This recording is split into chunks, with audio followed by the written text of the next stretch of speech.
where in F1 at least, the F1 teams have to have every every sector very strong, and there can't be a single liability. I think when looking at past successes, every aspect of the team has been at its game at the top, and I think that's required to be the best because of how competitive it is. And I think one one sort of sector or item in the team, if that is not working at its full capacity, then it could the consequence could be the failure or the downfall of the team in as a whole. It's a load of moving cogs, and they've all got to work together. I agree. Exactly. But moving back to the testing aspect of things, obviously Red Bull clearly ahead, but Ferrari responded quite quickly, Sainz eclipsing Max's time in the end by over 2 seconds. So could the Scuderia sort of pose the most threat to Red Bull, and whereabouts do you think they're going to be in the sort of upper midfield pack? Yeah, I mean, Ferrari have this is their second year with Fred Vasseur as their team principal. I think it might have taken a bit of time for him to get used to the new environment, especially coming from Alfa Romeo. I think this year could be a competitive year for them, and I think under new management, um, they should have some confidence going into this season. They definitely have the driver lineup. However, there's pressure on Fred Vasseur to manage his drivers because Carlos Sainz, this is his last year with Ferrari, and having to go through the whole season knowing you're not going to be racing with the Scuderia the next is a pretty difficult thing. And I think there has to be some sort of composure maintained for this season for Ferrari to have some sort of success. I think drivers with the commitment of the likes of Sainz and the likes of Hamilton, I think that rather than sort of, maybe a more inexperienced or a driver or a driver with less passion for the sport would look at this situation and think, listen, I'm in my last season, nothing that happens, nothing that I do matters. And then they take their foot off the gas. But I really think that for people like Hamilton and for people like Sainz, this is going to be the opportunity to put their foot down now because they have a year to show any prospective teams, look at what I'm in the situation where I'm not even going to be driving with this team next year and look what I'm achieving. I think it's a sort of mindset thing, and I think Sainz and Hamilton, if I had any predictions for this year, I think they're going to do astoundingly well, not astoundingly well, but I think they're going to do very well, certainly compared to maybe where their form was last year. They're just going to have this is a reality check for them. They're moving on to new things. They want to go out with um, in good form. So like I think about Valtteri Bottas when it was announced that he would be replaced by Russell.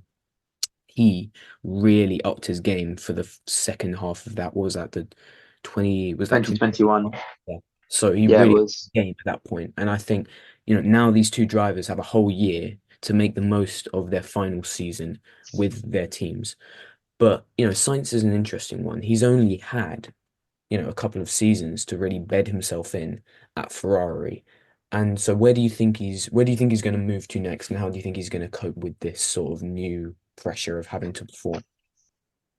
Yeah, I mean, I agree with what you say about Science being a committed driver, and I don't necessarily think it will affect his performance. I think it would give him motivation to work harder and race just as hard to prove to other teams that he's the right match for them. Um, about where he's going to go, I think I'm not sure where because of his relationships with with all of the other teams. I think I doubt he could go back to McLaren, seeing as they have such a strong lineup at the moment with Oscar Piastri and Lando Norris. But I think the cards will change in 2026 when Audi come in, and I think that will be a significant time. But and I think by then Carlos should still be in his sort of prime moments, prime era, and I think maybe that would be a good play for him. You got But for the short term, I'm not quite sure. you've got 12, I think 12, 13 drivers out of contract at the end of the season. Sainz Okay. is going to be at the top of everybody's list to sign. Yeah, that's true as well. I So think yeah, sorry. he he would be going. He would definitely be going to another top team or midfield team. He wouldn't go back. He wouldn't go to a back market team. I don't think. I think the.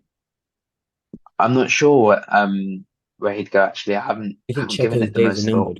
That's what I was thinking. I was thinking maybe he Yeah, could rejoin Red Bull, rejoin he the Red Bull could. family. He has had a relationship with the Red Bull family in the past. Yeah. Um, it could be them. Because Alpine is looking, I thought McLaren fixed, Ferrari obviously fixed, Mercedes maybe, Red Bull sort of that's a difficult one. Alpine looking like a sinking ship at the moment. Yeah, Actually, yeah, on Alpine, so I think they're really disappointed in this test. They were saying they had this whole plan. What was it, Marcin Budkowski a couple of years ago? In 150 races will be up there. What's happened to that yeah. mentality? I mean, going into the 2023 season, Alpine was looking really strong. They both had Ocon and Gasly, which seemed like a very strong driver lineup, but it didn't really seem that strong when it came to when it came to results. I think it was a pretty disappointing season, and it doesn't seem like the team has taken much away from it going into this testing. Perhaps they could be sandbagging and they could show some really good results, or they're still just it still just takes a long time for them to get that research and development in, getting those new parts and finding something which is worthwhile in their design and just in their team in general. I was actually watching Drive Survive the new season, and I saw a clip from Claire Williams, and she said that it doesn't it's impossible to change a team around within a season. It takes time, and I completely agree with her, seeing as she is a previous team principal herself of Williams, and she's speaking from experience. It might just take a bit of time for Alpine to get back on their feet, but everyone else is sort of going up while they're sort of staying still. I think the real struggle that I've had with Alpine over the past few years that I don't actually think gets enough attention is the fact that the leadership um, difficulties have been huge. So you had Fred Vasseur, and then you had Cyril Abiteboul, and then you had I think there was a guy in between. What was his name? I can't remember. But then there was Martin Bukowski, and Otmar Zafnal? Yeah, Otmar Zafnau. Jeez, Otmar Zafnau. Yeah, forgot about that. You've had this revolving door of Alpine leadership. Alain Prost as well, leaving as advisor a couple of years ago. Like, I feel like that is one of the most devastating aspects because you're having these new team principals coming in saying, we're gonna make this change, we're gonna make that change, and then, 12 months later, they're out the door. And I think that can really hurt a team. But you were talking about sandbagging earlier. Do you think that McLaren are sandbagging because they were keeping they were being all secretive about their launch, keeping everything under wraps, and then they came into Bahrain, and in terms of the expectation, I think they were slightly below standards. But in terms of McLaren testing, they did pretty well. So where do you think McLaren are at? Because I'm having a difficult time sort of understanding where they are in terms of the field right now. Well, I mean, if you're looking from the second half of the 2023 season, McLaren really stepped it up. And I think if they continue that momentum into the 2024 season, I think they have a fighting chance. The last two seasons with McLaren, the start hasn't been too strong. I think the last season that was pretty strong was the 2021 season. And I think it's not very consistent. That's the only issue I have with McLaren. But I do have confidence in them that they'll pick things up quite early at the beginning of the season if it doesn't go so well. But I'm not necessarily saying they're sandbagging. I think they've just got a lot more to show, which hopefully will come quickly in the early stages of the 2024 season. I think my concern with McLaren is rather than their car performance, which I think is actually looking pretty I think their car's going to be pretty solid this season. I think there's a real rift in attitude. So you've got Lando Norris, who's meant to be this established driver, this mature driver who's been in who's been in F1 for years. But last season, just in terms of the way they were talking to the media, in terms of the way they were talking to the team, in terms of the way that, sort of Norris he always seems very spiteful, and he always seems like, like he's trying to make a point that he's, frustrated. And I feel like, you've got two drivers who are sort of acting the opposite way around. I feel like Piastri's meant to be acting in the way that Norris is right now.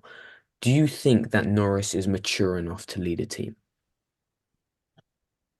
I mean, it's a difficult question because Lando Norris is still very young, and although he's seen as the more experienced driver, which he is, it's there's still a lot to learn. I think he needs to be in that high pressure situation of being in the contention for winning or podiums. I think that's what makes and breaks the driver.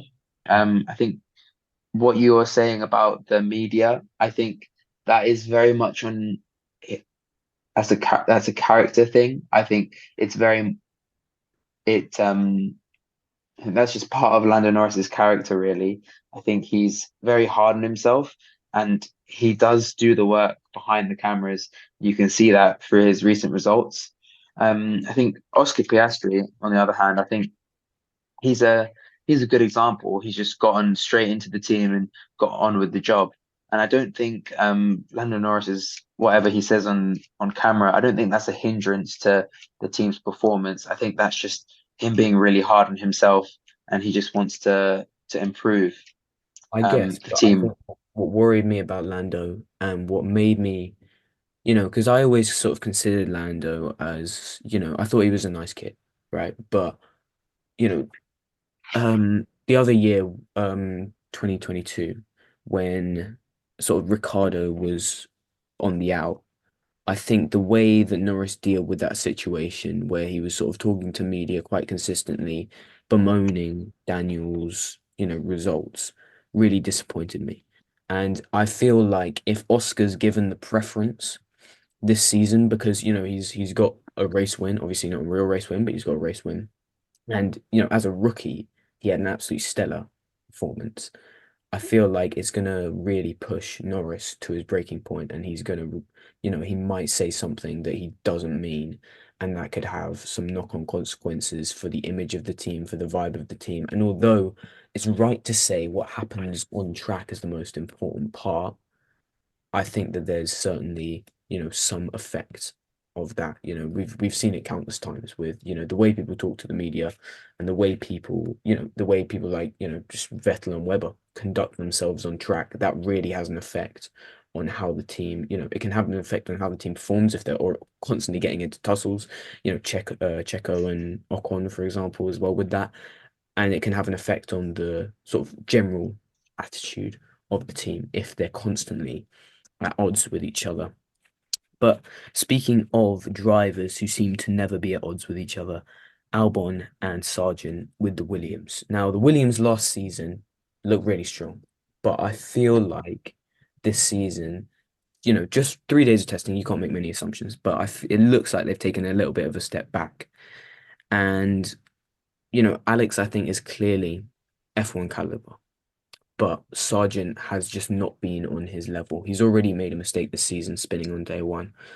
Do you think that he will last the whole of the 2024 season? I think the 2023 season for Sargent wasn't strong compared to Alex. I think I don't, he scored a couple points, and I think that isn't a lot compared to his teammate.